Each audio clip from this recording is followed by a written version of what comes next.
The treaty table was still wet with blood when Ethan Cross realized the negotiation was over. He had sensed something wrong the moment the KRYLL delegation entered Orion Treaty Station's Hall of Accord. Their leader, a tall, skeletal figure wrapped in a dark crimson mantle, had not even bothered with the usual pleasantries. Archon Vare's burning eyes scanned the human delegation, as if measuring them for a coffin. "Ambassador Cross," Vare said, his voice low and rasping, "you speak of peace." Yet every word drips with defiance. Ethan didn't flinch. "Defiance is not a crime. Archon, we seek an agreement that benefits both our species. The UTD has no interest in—" "Lies," Vare hissed. The lights dimmed for a fraction of a second, just long enough to unsettle everyone present. Ethan's aides exchanged nervous glances. He kept his tone level. "Then let us discuss your terms. If peace is truly what you want." The hall doors exploded inward with a thunderous crash. Armed KRLL soldiers stormed in, their armor glistening like black obsidian, energy rifles glowing. The Terran security detail drew their weapons, but the KRYLL were already firing. Blue-white plasma bolts tore across the room, cutting through armor and flesh alike. Ethan's chief aide fell to the ground without a sound, a smoking wound where her chest had been. "Stop this," Ethan shouted, slamming his palm against the table. "This is a diplomatic assembly." Vare's thin smile revealed rows of serrated teeth. "Diplomacy ends when you trespass on KRYLL dominion." Two soldiers seized Ethan's arms, forcing him to his knees. He struggled, more out of instinct than any real chance of breaking free. The air smelled of scorched metal and blood. Human guards fired back, dropping 3 KRYLL, but they were outnumbered and outgunned. One by one, they fell. Ethan's mind raced. This wasn't just an attack. It was a message. The Dominion wanted a spectacle. A human ambassador humiliated and dragged off in chains. He knew what would follow. "You're making a mistake," Ethan said, forcing his voice to remain calm. "This will not go unanswered." "Your species is young," Vare replied, stepping closer. "It believes words have weight. We will teach you otherwise." Ethan spat blood onto the floor, glaring up at the Archon. "You just declared war on the wrong species." The journey from the station to the KRYLL flagship was a blur of metal corridors and alien hostility. Shackled and forced to march past rows of soldiers, Ethan felt the weight of failure pressing on him. Every step reminded him of the faces of his dead aides. He couldn't let their deaths mean nothing. They shoved him into a cold, circular chamber aboard the KRYLL warship, its walls covered with pulsating veins of bioluminescent material. It was like stepping inside a living creature. 2 guards pinned him against the wall, while a third scanned him with a glowing device. No weapons. The soldier hissed in their harsh, guttural language. Ethan took a slow breath, forcing his mind to sharpen. His job was to stay alive, to buy time. Earth would know what happened. Helena Voss would not sit idle. Far across the void, aboard the Terran diplomatic Cruiser Resolve, the emergency transmission blared. "Ambassador Cross has been taken." Captain Arden's voice crackled across the bridge. His face was pale, jaw tight. "The Dominion struck first. Casualties are heavy." Lieutenant Kai Morales swallowed hard. "What about our orders, sir? Do we retreat to Earth?" "No," Arden said firmly. "We return with the news. The Directorate must hear this from us, and they'll decide our next move. But make no mistake, this is war." Back aboard the KRYLL ship, Ethan was hauled into a dark chamber lined with alien machinery. The floor vibrated under his boots as the ship jumped to FTL. Vare entered, his robes swaying like liquid shadows. "Do you know why we spared you?" he asked. Ethan raised an eyebrow despite his restraints. "To parade me as a trophy?" "Perhaps," Vare said, his tone almost amused. "Perhaps to see if humanity has a spine worth breaking." "You'll find out," Ethan replied.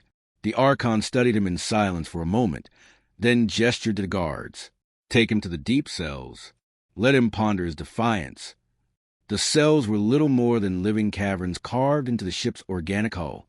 The walls pulsed faintly, like the inside of a creature's lung. The guards chained Ethan to a biometal slab that seemed to grow around his wrists. Alone at last, He allowed his thoughts to settle. Fear was useless. He remembered Helena Voss's words during their last mission together. Humans don't scare easy. That's why they'll always underestimate us. He smiled grimly. Underestimate me? Ver, I dare you. Hours later, though time meant little in the perpetual dark, a faint rumble echoed through the ship. Ethan strained to listen. Were those human ships out there? Or just the sound of a massive engine shift? He didn't know, but one thing was clear. When the UTD heard of this, they would respond. Humanity had been underestimated too many times. Meanwhile, Resolve broke out hyperspace over Titan Station, Earth's outer defense hub. The captain's message was already being transmitted to Terran High Command. Admiral Voss, said a voice from the secure channel, the Dominion has crossed the line. Helena Voss stood at the center of Fleet Command, her steel-gray hair tied back, eyes burning like cold fire. Then they'll regret it, she said. Titan Station hung above Saturn like a dark crown, its metallic surface glinting faintly against the distant sun. Within its command halls, the United Terran Directorate convened an emergency session.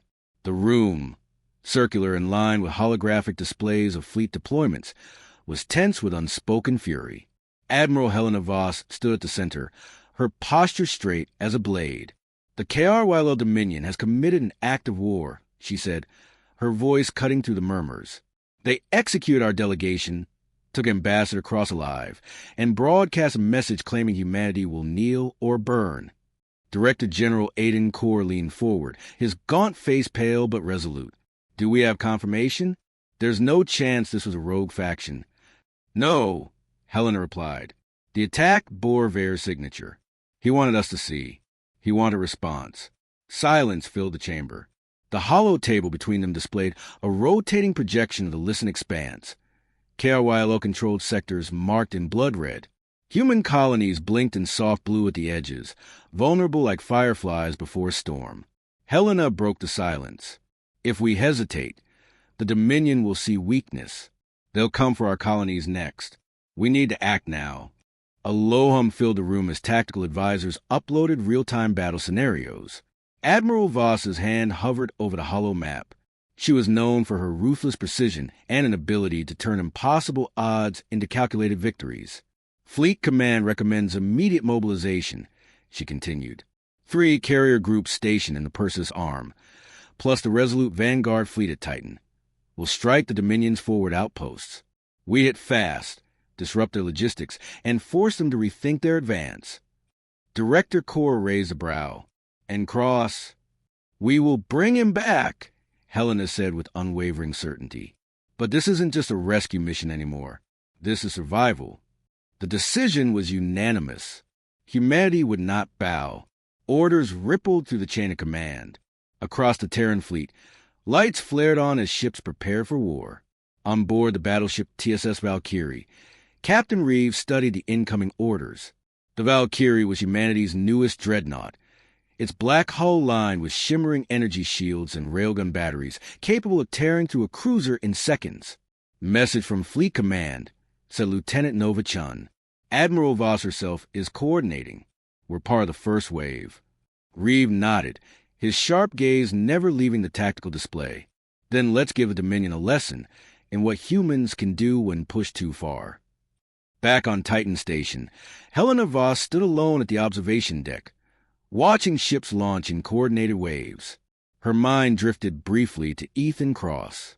She remembered his words during a heated debate months ago. We can't rely on war as our first answer, Helena. Someone has to talk, or we'll become the monsters we fear. Now. His voice echoed in the back of her mind. Diplomacy had failed, and the monsters were knocking. Hold on, Cross, she muttered under her breath. We're coming for you. Meanwhile, across the stars, the KRYL Dominion tightened its grip on Ethan's fate. His capture had already been broadcast across neutral sectors as proof of KRYL dominance.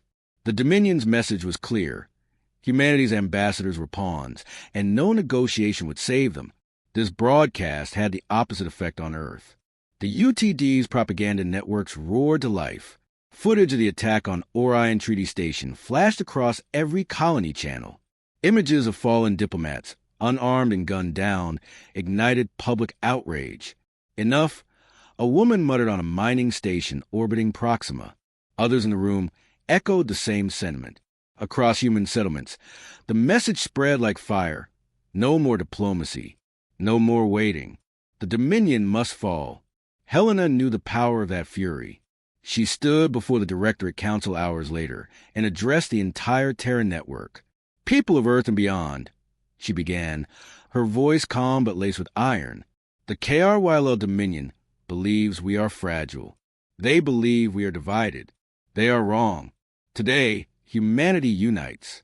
Today, we fight not only for our lives, but for the right to stand as equals among the stars. We will not yield. We will not break. We are Terrans, and we are coming." Her words sent ripples of energy across the colonies. Volunteers flooded military stations. Engineers worked round the clock to retrofit old ships. Humanity's war machine awakened like a sleeping giant. Within 2 days, the Valkyrie and its strike fleet entered the Listen Expanse. Their mission: strike a Dominion outpost guarding the trade lanes, a test of KRYL defenses. Captain Reeves stood on the bridge, the starlight reflecting off his face as he issued orders. "Helm, bring us into range. Weapons, target their forward shields. I want a clean first shot." "Ready, Captain," replied Novachun, her hands flying across the console. "Fire." The Valkyrie's main railgun roared, a beam of accelerated metal tearing through the void. The KRYL station shields flared and collapsed in seconds. A ripple of smaller Terran ships poured through, unleashing missile salvos and focused laser strikes. The KRYL counterattacked, their ships sleek and insectoid, wings of biometal slicing through the void. Plasma beams lit the darkness in bright arcs. "Keep formation," Reeve barked. "Their hulls are strong, but their joints are weak. Hit the connectors." The Terran fleet moved as one, exploiting every tactical gap. Within minutes, the Dominion's forward outpost was a burning wreck. News of the victory spread faster than light. The first blow had been struck, and humanity had won. At Titan Station, Helena studied the battle reports with grim satisfaction. It was only the beginning. "Reeve has proven the KRYL aren't invincible," she told the Council. "Now we press harder. We strike their supply lines next. Every step we take weakens their hold and brings us closer to cross." Director Kor looked uneasy. "And if Vare retaliates?" "He will," Helena said, "but we'll be ready. The Dominion will learn that humans don't bow. Not to anyone." In a cell on the KRYL flagship, Ethan heard distant thuds echoing through the walls, faint tremors that shook the floor. He didn't know it yet, but humanity's answer had already begun. A small smile crept across his bruised face. "They're coming," he whispered to the darkness. The KRYL cell was alive. Ethan Cross could feel it breathing around him. Walls of pulsating biometal, veins of dim light, throbbing in slow rhythm like a heartbeat of a slumbering beast. He lay chained to a slab that seemed to shift subtly beneath him, its surface warm and faintly slick. Every hour, or what he guessed to be an hour, thin tendrils would snake from the walls to scan him, their needle tips humming faintly before retracting. He refused to close his eyes. Not for them. The door hissed open with sharp organic sound, and 2 armored KRYL guards entered, followed by Archon Vare. His shadow stretched long across the chamber, the crimson light from his robes reflecting in the moist surfaces of the walls. "You look smaller," Vare remarked, his tone low and deliberate. "Is this what humanity calls strength?" Ethan kept his gaze steady. "You'll find out soon enough what strength looks like." The Archon circled him like a predator testing prey. "Do you know how many species have stood where you stand? Dozens. They all believe they would resist. None of them exist anymore." "Then you haven't met anyone like us," Ethan replied. "Humans don't vanish quietly." Vare paused, his jagged teeth catching the dim light as he smiled. "Ah, defiance. It tastes the same in every species. Do you think your people will come for you? Do you think they will burn their fleets for one life?" Ethan allowed himself a faint grin. "I think you'll regret asking that question." The Archon leaned closer, his breath cold and metallic. "Your species is young. It clings to pride because it fears being forgotten. But we will erase you, and history will not remember you ever walked among the stars. Ethan tilted his head, studying the alien's crimson eyes. You underestimate us. That's your mistake. It'll be your downfall. Vair's smile hardened. He motioned to the guards. Bring him to the Hall of Chains. Let him watch what happens to those who resist. The Hall of Chains was vast, a hollow chamber carved into the living core of the KRYL ship. Dozens of prisoners from other species hung suspended in strands of bioorganic material, some barely alive. The smell was damp and acrid, like rotting metal. Ethan's stomach twisted, but he forced his expression into one of cold defiance. He wouldn't give Vair the satisfaction of fear. This, Vair said, gesturing to the suffering around them, is mercy. We harvest their minds, their memories, and what they know lives on within the Dominion. A small price for order. You call that order? Ethan said sharply, that's slavery. That's fear. It's what you cling to because you're too weak to rule any other way. Vair's eyes flared. For a moment, silence stretched between them like a taut wire. Your words amuse me. Human. Let us see how long they hold when the shadows crawl into your mind. Later, back in his cell, Ethan's thoughts sharpened into strategy. Every detail mattered. The guards' patterns, the strange pulse of the walls, the faint tremor of engines. He memorized it all. The KRYL believed him helpless. That mistake would cost them. He tested the biometal cuffs that bound him. They were living restraints, adapting to every pull and twist. But they also responded to warmth and movement. Maybe he could use that. Far away, aboard the Valkyrie, Helena Voss studied a secure transmission intercepted from KRYL channels. They're moving Ethan to KRYL Prime for public execution, her intelligence officer reported. Good, Helena said, her tone razor-sharp. It means we know where to hit them. Captain Reeves' voice came through the comm. Valkyrie fleet is ready. Admiral, just give the word. You'll have it soon, Helena replied. Her gaze shifted to the star map of the Listen Expanse. Every move had to be precise. One wrong strike, and they'd lose Ethan and half their fleet. Back in the cell, Ethan sat in silence, his mind replaying Vair's taunts. He thought of Earth, its green forest, the hum of cities, the weightless quiet of space. He thought of Helena, the stubborn fire in her eyes during their last conversation. If anyone can get me out of this, he thought, it's her. The door slid open again, this time revealing a smaller figure, a KRYL officer without armor. The alien skin was a pale gray, its body thin, and almost fragile compared to the guards. It regarded Ethan with something that almost looked like curiosity. You're different, the officer said in a soft, almost hesitant voice. Most break by now. Ethan studied it carefully. And what's your name? The officer tilted its head.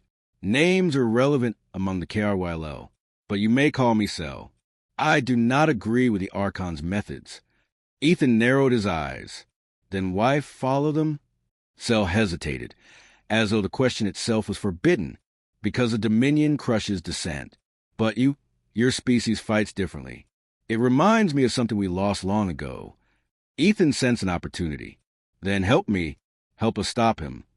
The alien's fingers twitched, a nervous gesture. I can't. Not yet. But I will tell you this. KRYL Prime is not invincible. There's a fault in the planetary shield.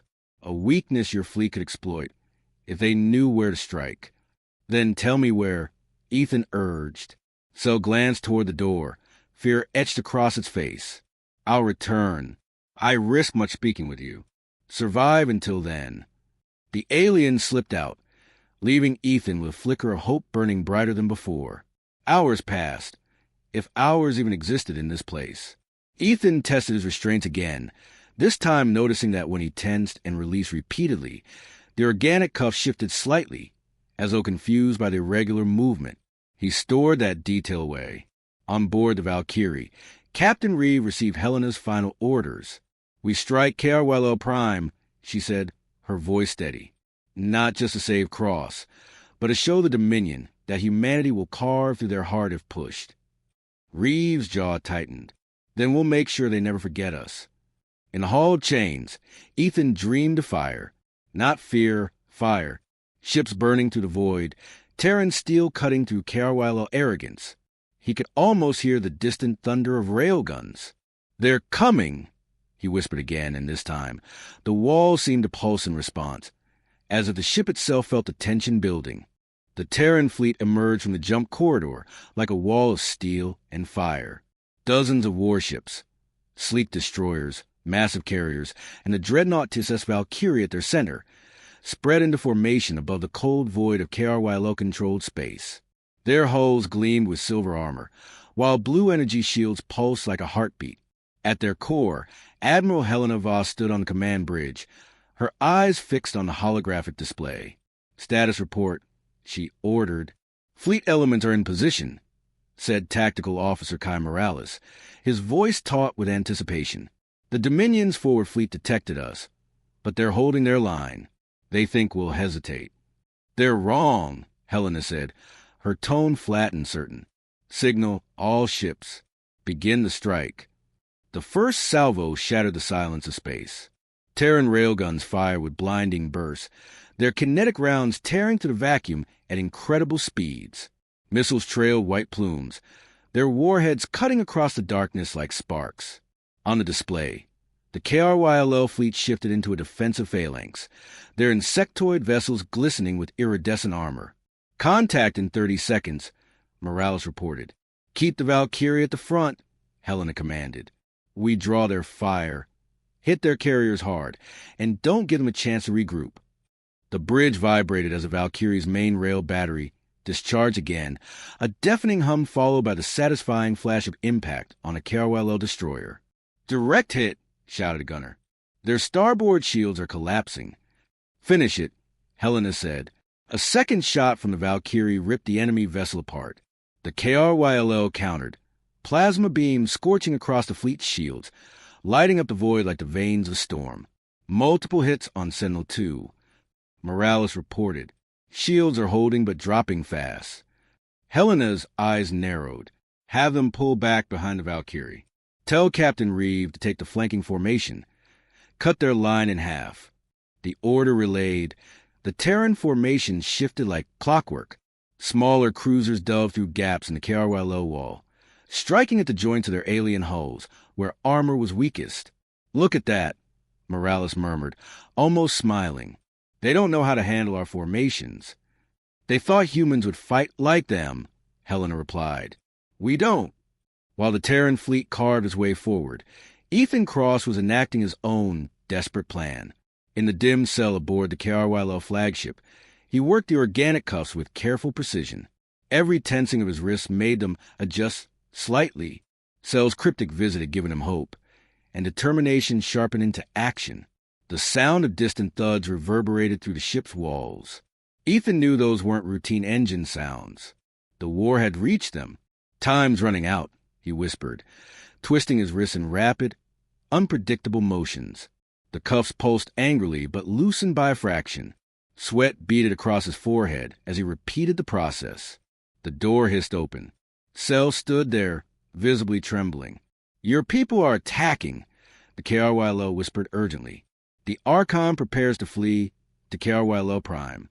If you want to live, you must move now." Ethan gave a grim smile. "Then open these shackles." Cell hesitated for a moment, then pressed its palm to the biometal restraints. They retracted with a wet hiss. Ethan stood, rubbing his raw wrists. "Why are you helping me?" The alien's voice was low. "Because the Dominion has forgotten honor.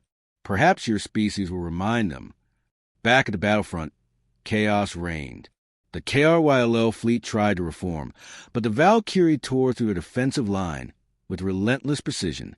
Captain Reeves' voice came through the fleet-wide comm. "Their carriers exposed. All ships, focus fire. Let's cut off their reinforcements." Helena nodded in approval. "Push harder. Every second counts." Ethan followed Cell through the living corridors of the KRYL ship, ducking beneath archways that seemed to pulse with alien life. "This ship," Ethan muttered, "it's like walking to the inside of a nightmare." "Focus," Cell urged. "The escape pods are near the lower decks, but they will be guarded. Let me guess, Ethan said dryly. You don't have a plan for that part? Cell tilted its head. I trust humans to improvise. Ethan almost laughed. You've got more faith in us than most humans do. Helena's voice rang across the Valkyrie's command bridge. We're breaking through. Bring me visual on the KRYL flagship. A massive silhouette appeared on the holo display, its jagged frame glimmering with bioorganic sheen. That's where Cross is, Helena said, her eyes narrowing. Target its shield generators. I want that ship crippled. Ethan and Cell reached a junction where two KRYL guards blocked their path. Without hesitation, Ethan grabbed a loose metal pipe from the wall, a maintenance tool, heavy and jagged, and swung it with all the strength he could muster. The first guard went down with a crunch, its alien weapon clattering to the floor. Cell snatched the weapon and shot the second before it could react. You fight like a soldier, Cell observed. I talk like a diplomat, Ethan replied, catching his breath. But desperate times, right? On the battlefield, the Terran fleet delivered another punishing strike. A KRYL cruiser erupted into flames, scattering debris across the void. The tactical map glowed with Terran advances. Admiral Morales said, the flagship shields are weakening. We've got a narrow window. Then let's take it, Helena said. Reeve, you know what to do. Copy that, Reeve answered. The Valkyrie surged forward, its railguns charging for a decisive blow. Ethan and Cell reached the escape pods, a row of organic capsules grafted into the ship's hull. Go, Cell urged. Your people are near. Find them. What about you? Ethan asked. I can't go. The Dominion would see me as a traitor. My path is here. Ethan held Cell's gaze. Then I owe you my life. Survive, the alien said simply and pressed the pod's release. From the Valkyrie's bridge, Helena saw a small pod breaking free of the KRYL flagship. We have an object moving clear of their hull, Morales reported. Helena's breath caught for a moment. Is it him? Signature matches an escape capsule, Morales confirmed. Recover it, Helena ordered. Now. The Valkyrie strike tore through the KRYL flagship shield, splitting its hull with a thunderous blast. The alien vessel reeled, bleeding glowing fragments into the void. Message to all ships, Helena said. We've got Cross. Fall back to defensive formation and prepare for withdrawal. We've made our point. Inside the pod, Ethan felt the violent shockwaves of battle fade into silence as the Terran recovery team latched onto his capsule. Relief washed over him like a tide. He whispered to himself, Helena, I knew you'd come. The KRYL prime system came into view like a dark wound in space. Its star glowed cold and pale, casting a sickly light over the Dominion's homeworld. From the bridge of the TSS Valkyrie, Ethan Cross stood beside Admiral Helena Voss, watching the planet turn slowly in the distance. KRYL Prime was unlike any world he'd seen, an expanse of jagged terrain covered with sprawling biomechanical structures that pulsed faintly, as though the entire surface were alive. Above the planet, an armada of alien warships formed a wall of glistening black steel, a barrier between the Dominion and the wrath of humanity. Helena's voice cut through the silence. This is their heart. If we crush this fleet, the Dominion's grip over the galaxy breaks. Ethan, still bruised but standing tall, nodded. Then let's finish it. The Terran fleet gathered into attack formation. Helena addressed the entire command network, her voice resonant with calm authority. Terran fleet, this is Admiral Voss. Today, we strike the Dominion at its core. They believe we are weak. Show them they were wrong. Show them what it means to face humanity united. A chorus of acknowledgments came from captains across the fleet. The Valkyrie, flanked by carriers and destroyers, surged forward. Railguns and missile batteries charged, glowing bright as they prepared to fire. The KRYL ships moved first. They came in swarms, their curved wings slicing to the void with unsettling grace. Plasma lances shot forward, forcing the Terran fleet to scatter. Evasive maneuvers. Kai Morales shouted from the tactical console. Incoming fire across our port side. Brace and return fire, Helena commanded. The Valkyrie's railguns thundered. sending tungsten slugs to the vacuum like blazing meteors. A KRYLO cruiser shattered under the first salvo, its fragments spinning away into the void. Smaller Terran frigates darted through the chaos, their missiles streaking toward enemy targets. Keep their carriers in sight. Helena barked. Without them, the swarm falls apart. In the midst of the battle, Ethan found himself leaning over the tactical display. He had learned something critical during his time in captivity. A detail cell had whispered to him before their parting. There, Ethan pointed at a cluster of power nodes marked on the planetary shield grid. That's their weakness. If we strike this chain of emitters, the shield will collapse. Helena glanced at him, eyes sharp. You're sure? Positive. Cell gave me their locations. It's now or never. Captain Reeve, Helena ordered through comms. Take the Valkyrie strike group and hammer those nodes. We'll clear the path. Copy that. Reeve's voice replied, firm and confident. The Valkyrie dove into the thick of the battle, its railguns tearing a hole through the enemy's defensive line. Terran bombers swept in behind, targeting the shield emitters on the planet's surface. Explosions rippled across KRYLO Prime's atmosphere, each detonation a small fracture in the Dominion's defenses. Shield integrity dropping. Morales called out, his voice rising with adrenaline. 30%, 20, it's breaking. On the planet below, Archon Vare watched from his fortress, his crimson eyes narrowing as the shield flickered. He turned to his advisors, voice dripping with venom. I want every ship, every soldier in the air. Humanity will not touch this world. But it was too late. The Terran fleet pressed forward with relentless precision. One after another, the shield emitters crumbled under bombardment. With a final, blinding flash, the planetary barrier collapsed entirely. Shield is down, Morales confirmed, his tone triumphant. Then we strike, Helena said. Launch ground assault teams. Target the Archon's fortress. Ethan's hands tightened into fists. I'm going with them. Helena turned to him sharply. You're still recovering. We can handle this. No, Ethan replied. This isn't just your fight. Vare wants to break humanity's spirit. I intend to tell him face to face that he failed. Helena studied him for a moment, then gave a slow nod. Suit up, then, but you stay with the lead unit. The landing craft tore through KRYLO Prime's atmosphere, shaking violently as anti-air batteries fired from the surface. Ethan gripped the harness straps beside him, watching streaks of fire blaze past the windows. Sergeant Leora Kane, leader of the strike team, glanced at him. You better be worth the trouble, Ambassador. Trust me, Ethan said, forcing a grin. I didn't come all this way to hide behind a desk. The landing gear deployed with a jolt. The Terran soldiers poured out, weapons blazing. The battlefield was chaos, towering spires of alien architecture, the ground itself shifting underfoot as if alive. KRYLO warriors descended like black shadows, their plasma blades cutting through the smoke. Push forward. Leora shouted, We have to breach the fortress gates. Ethan followed close, keeping low as rifle fire cracked overhead. He had no weapon beyond a scavenged pistol, but determination burned hotter than fear. Inside the fortress, Archon Vare stood waiting, his figure framed by the crimson glow of the command hall. He turned as Ethan and the Terran soldiers burst through the shattered gates. So, Vare hissed, the ambassador survives. How inconvenient. Not for long, Leora muttered, raising her rifle. No, Ethan said, stepping forward. He's mine. Vare's serrated teeth gleamed as he drew a blade made of glowing biometal. You think one human can defy a dominion that has crushed empires?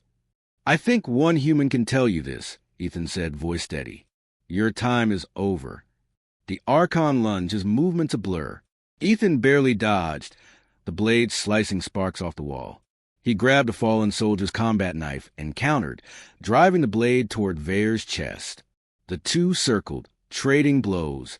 Ethan's raw determination against Vare's practiced brutality. The room trembled as explosions from the Terran fleet rocked the fortress. Finally, with a surge of strength, Ethan drove the knife deep into the Archon's side. Vare staggered, crimson light dimming in his eyes. This changes nothing, Vare spat. It changes everything. Ethan said, pulling the blade free. The Archon collapsed, his reign ending with a hollow thud against the alien floor. Outside, the Dominion forces began to falter. With their leader dead and their shield gone, KRYLO resistance fractured. Helena's voice came over the comm. All Terran units, fall back. KRYLO Prime is ours. As the Valkyrie departed the KRYLO system, Ethan stood beside Helena on the observation deck.